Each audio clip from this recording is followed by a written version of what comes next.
শুভ দুপুর।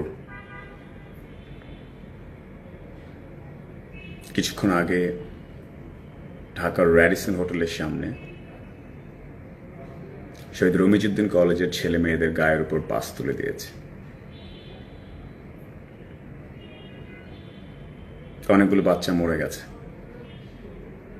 যারা নতুন জয়েন করলেন তাদের জন্য বলছি, বাস বাচ্চাদের গায়ের উপর তুলে দিয়েছে, বাচ্চারা স্পট ডেড হয়ে মরে গেছে।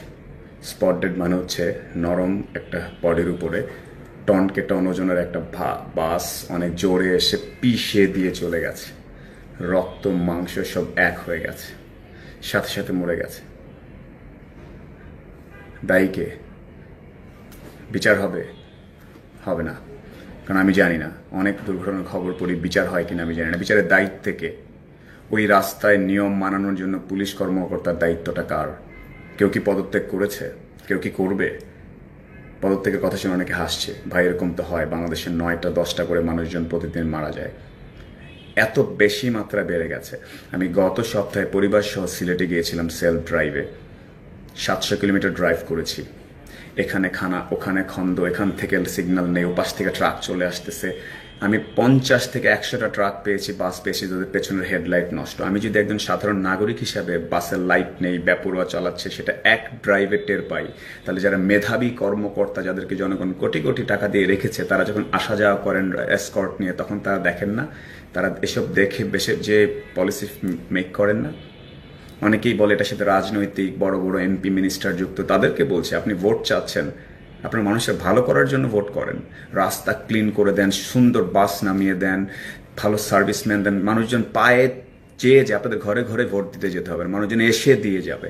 এই কমন সেন্সটা আমাদের মধ্যে নেই। বড় বড় ব্যক্তিরা, কয়েকজন বাস দেখলে, ঢাকা শহরের একটা রাজধানী শহরের বাস ভাঙা, দোমরানো, মোচড়ানো, বাঁকা করে রাখছে, লজ্জায় মাথা হেট হয়ে যায়। ঢাকার রেসপন্সিবিলিটি বা সারা দেশের সড়ক ও জনপথের রেসপন্সিবিলিটির জন্য দায়িত্বপ্রাপ্ত প্রত্যেকটা মানুষের উচিত লজ্জায় সামাজিক যোগাযোগ মাধ্যমে এসে মানুষের কাছে মানুষের কাছে এসে মাপ চাওয়া। এই মাপ চাওয়ার ব্যাপারটা আমাদের মধ্যে নেই। এই লাইভ দেখে বা আজকের রিয়াকশন দেখে ওনারা হাসবে, আরে ভইছে, একটু পেপার ওয়ার্ক করো, ব্যাপার না, কালকে ভুলে যাবে। আরেকটা হ্যাঁ, কালকে ভুলে যাবো জনগণ, আমাদের ব্যস্ততা। আপনাদের মনে রাখতে হবে, ঢাকার মতো একটা দেশের সড়ক ব্যবস্থার কোনো ঠিক ঠিকানা নেই, এবং নোবডি বদার্স। বাইরে থেকে আসার পর, এয়ারপোর্টে নামার পর, ঢাকা রাস্তায় ঢোকার পর টের পাওয়া যায় আমরা কতটা পিছিয়ে আছি। আমি সাধারণত পজিটিভ কথা বলি সবসময়, বাট কিছু জিনিস ভয়ানক রকম ভুল আমাদের দেশে। সড়ক একটা, প্রতিদিন গড়ে 9 জন মানুষ পিষে যায়, ট্রাকের নিচে পিষে যায়। আপনি বুঝতে পারছেন? বাসের নিচে পিষে যায়। এখন কিছু বলতে গেলেই দেখা যাচ্ছে যে ওই শ্রমিক কর্মকর্তাদের পক্ষে দাঁড়িয়ে যাচ্ছেন অনেক ক্ষমতাশালী মানুষজন। তার আমাদের মানুষ কোথায়? জনগণের দেখভাল করার মানুষরা কোথায়? মানে তারা আমাদের পক্ষে কে দাঁড়াবেন? কোন কর্মকর্তা গিয়ে ওই বাসগুলোকে আটকে বলবেন ফিটনেস নেই, সব গ্যারেজে ঢুকাও, সবকে স্ক্র্যাপ করে দাও? কে বলবেন? আমি 7-10 বছর একটা ছেলেকে একটা ফোন, স্মার্টফোন দিয়ে রাস্তায় বের করলে সে 100টা বাসের ছবি তুলে নিয়ে আসতে পারবে যে এই বাসগুলো ভুল, নষ্ট। তাহলে কোটি কোটি টাকা দিয়ে ট্রেনিং করা মেধাবী লোকজন চাকরি করছেন বিভিন্ন সরকারি পদে, আপনারা এত জ্ঞান নিয়ে খুঁজে বের করতে পারছেন না? ভাইয়ার পেছনে অনেক কিছু জড়িত, অনেক কিছু জড়িত হলে সামনে এসে বলেন। আমাদের মাননীয় প্রধানমন্ত্রী অনেক ওপেন, তিনি কিছুদিন আগেও ডিসি সম্মেলনে বলেছেন যে ঔপনিবেশিক মানসিকতা বাদ দিতে হবে। তাকে জানান, তার সামনে ভুল রিপোর্ট প্লেস করলে তো হবে না।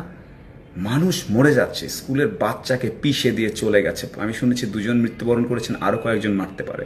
তার রেজাল্ট অনুযায়ী ছাত্ররা গাড়ি ভেঙে দিবে, তো কি করবে? গাড়ি ভাঙবে না তো কি করবে? কারণ এই গাড়িটা পুলিশ টেনে নিয়ে যাবে, তারপর থানায় বসে সিস্টেম হয়ে যাবে। আমরা সবাই জানি সেটা।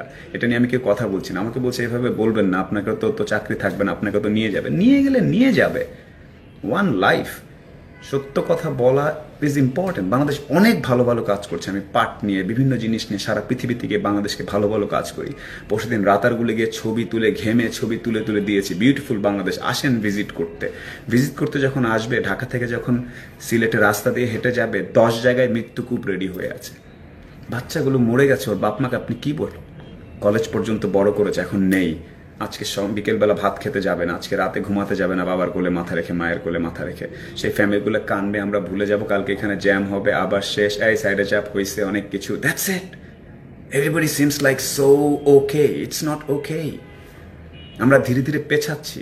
ডুইং বিজনেস ইন্ডেক্স নামে একটা ইন্ডেক্স হয় সারা পৃথিবীতে, যে কোন দেশের ইনফ্রাস্ট্রাকচার কত ভালো।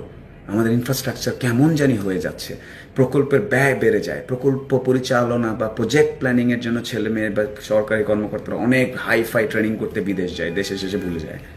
প্রকল্প পরিচালনার ব্যয় বেড়ে যায়, রাস্তাঘাট ঠিক বর্ষার আগে আগে ঠিক করতে হবে। কেন ভাই, বাজেট তো শেষ, জুন মাস, তাড়াতাড়ি কিছু ঢেলে ঢুলে দাও। ঠিকাদার কি কাজ করছে কারো খবর নাই, বিটুমিনের নিচে কি দিচ্ছে, বালি দিচ্ছে, বাঁশ দিচ্ছে, কারো কোনো খবর নেই। দেখার জন্য নিশ্চয়ই একজন যোগ্য কর্মকর্তা ওখানে আছেন। বাংলাদেশের প্রতিটা গাছ, প্রতিটা রাস্তা, প্রতিটা ইঞ্চির জন্য একজন ডেজিগনেটেড মানুষ আছে। আমরা কোটা নিয়ে চিল্লাচিল্লি করছি কয়েকদিন ধরে, সেখানে মানে মেধাবী লোকজন জয়েন করবে, সরকারি চাকরি সোনার হরিণ, যাওয়ার পরে কি করে?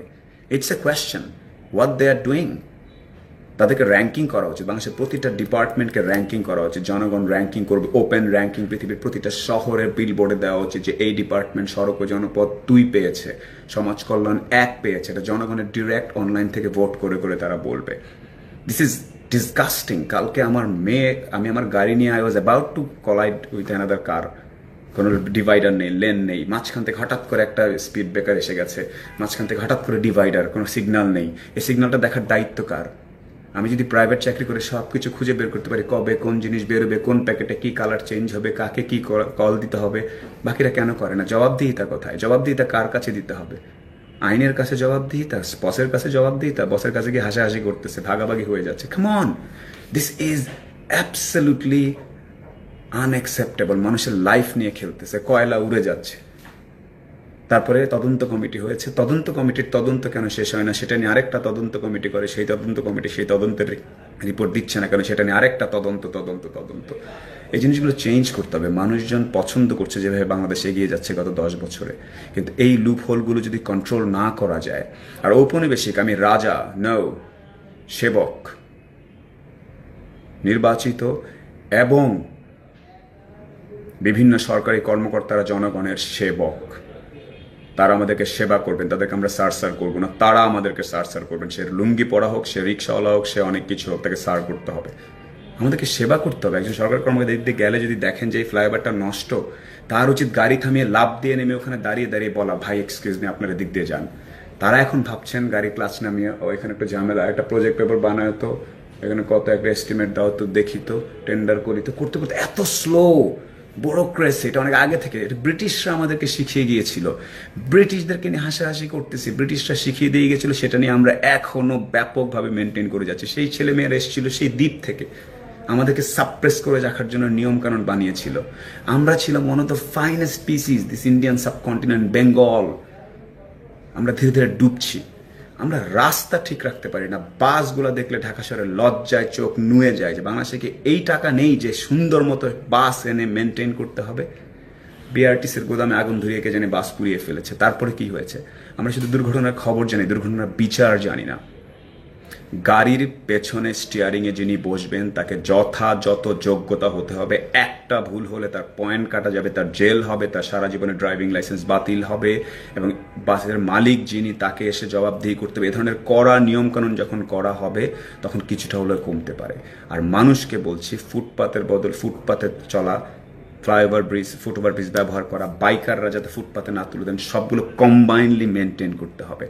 আমরা ডুবে যাচ্ছি দিন দিন। মানুষজন হাসবে আমাদেরকে নিয়ে। সারা পৃথিবী আমাদের দেশে টেনে 2-3 লাখ বিদেশি আসে দেখতে। এত সুন্দর একটা দেশ, কারণ এসে নামবে কোথায়? ট্যাক্সি কোথায়? প্রাইভেট ট্রান্সপোর্ট কোথায়? পাবলিক ট্রান্সপোর্ট কোথায়? এটা স্লো কেন? আমাদের এত বড় দেশ, মাটির নিচে এখনো কিছু করতে পারলাম না, উপরে কিছু করতে পারলাম না। প্রজেক্ট চেষ্টা করছে, মাননীয় প্রধানমন্ত্রী চেষ্টা করছেন অনেক কিছু করার জন্য, কিন্তু ওরা ফাস্ট করতে হবে। তিনি বারবার বলছেন এটা ফাস্ট করেন, আমরা ফাস্ট করছি না। এই ভিডিও দেখে যদি কারো মনে হয় যে আমি অনেক বেড়ে গেছি, অনেক কথাবার্তা বলছি, please, there is nothing to lose. Living like this and speaking up, I decide to speak up. রাস্তাঘাটে স্বস্তি নিয়ে চলতে চাই। বাসের চাকার চিপায় ভেঙে চুরে দুমড়ে মগজ বের করে মরতে চাই না। আজকের এই ঘটনা এবং আগের ঘটনাগুলোর জন্য বিচার হওয়া উচিত, তদন্ত না। বিচার হয়ে তাদেরকে আমরা জেলে দেখতে চাই। তাদেরকে কি হয়েছে তার পারমিট বাতিল করতে চাই। সেই মালিক পক্ষ থেকে শুরু করে সেই হেল্পার, সেই চালককে আমরা দেখতে চাই সে বাদ এখান থেকে।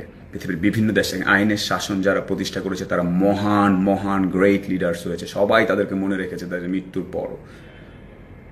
I hope our current leadership and the government employees will take it seriously. আর দুর্ঘটনার পরে যারা দুর্ঘটনা ঘটিয়েছে তাদের নাম, তাদের ছবি, তাদের ব্যাকগ্রাউন্ড, তারা কোন পরিবহনের, আজকে জাবালে নূর এই কাজ করেছে, কালকে এনা করবে, তারপরে দিন আরেকটা করবে, তারপর হানিফ করবে, একের পর এক করতে থাকবে। দুর্ঘটনা অংশ, কিন্তু এত বেশি মহামারী, ২৫০০ থেকে ৫০০০ নিহতের ঘটনা ঘটে। কি অমানসিক! সড়কে সবচেয়ে বেশি খুন হয় বাংলাদেশে, সবচেয়ে বেশি খুন হয়। ভাই ড্রাইভারের দোষ না, আমার দোষ এসে পরে। রোডে গাড়ি বা মেশিন নিয়ে যে নামবে এটা তার responsibility first. Rules of the road. আশা করতে পারছি না রাস্তা ভালো হয়ে যাবে, ভিডিও শেষে বলতে হয় ভালো হয়ে যাবে, আশাবাদী হতে পারছি না। ভয়ানক ভয়ানক খারাপ অবস্থা আমাদের সড়ক ও জনপথের এবং বিভিন্ন সেক্টরের। কালকে আমিও মরে যেতে পারি গাড়ির চাপায়। শুনবেন, একটু লাইক দিবেন, ইন্না লিল্লাহি ওয়া ইন্না ইলাইহি রাজিউন বলবেন, তারপর ভুলে যাবেন, উইল মুভ অন। প্লিজ ভুলবেন না। যারা তরুণ দেখছেন, যারা সরকারি কর্মকর্তা, জনপ্রতিনিধি, মন্ত্রী, মিনিস্টার দেখছেন, তাদেরকে বলবো ভুলবেন না এই ঘটনাগুলো, ভুলবেন না, তাহলে মানুষ আপনাদেরকে ভুলবে না, শয়ে শয়ে বছর মনে রাখবে। সেই ১০০ বছর আগে একজন এসেছিল এমপি, একজন সরকারি কর্মকর্তা, একজন প্রেসিডেন্ট, একজন প্রধানমন্ত্রী, যিনি মানুষের জন্য কাজ করতেন। সম্মান করবে আপনাকে, অনুষ্ঠান করে আপনার কবর জিয়ারত করার জন্য লোক আনতে হবে না, দেখা যাবে যে মানুষ গিয়ে দাঁড়িয়ে আছে। এরকম অনেক উদাহরণ আছে। আমাদের রাস্তাঘাটকে আরেকটু অনেক ভালো করতে হবে। আজকে যে বাচ্চাগুলো মরে গেল শহীদ রমিজউদ্দিনের, তাতে সবার আত্মার মাগফিরাত কামনা করছি। কালকে আমিও মরে যেতে পারি, আমার বাচ্চা স্কুলে যাওয়ার সময় মরে যেতে পারে, তাতে কারোই কিছু হবে না। হোক সেটা চাই, কারো কিছু হোক সেটা চাই, বোধোদয় হোক সেটা চাই। ধন্যবাদ।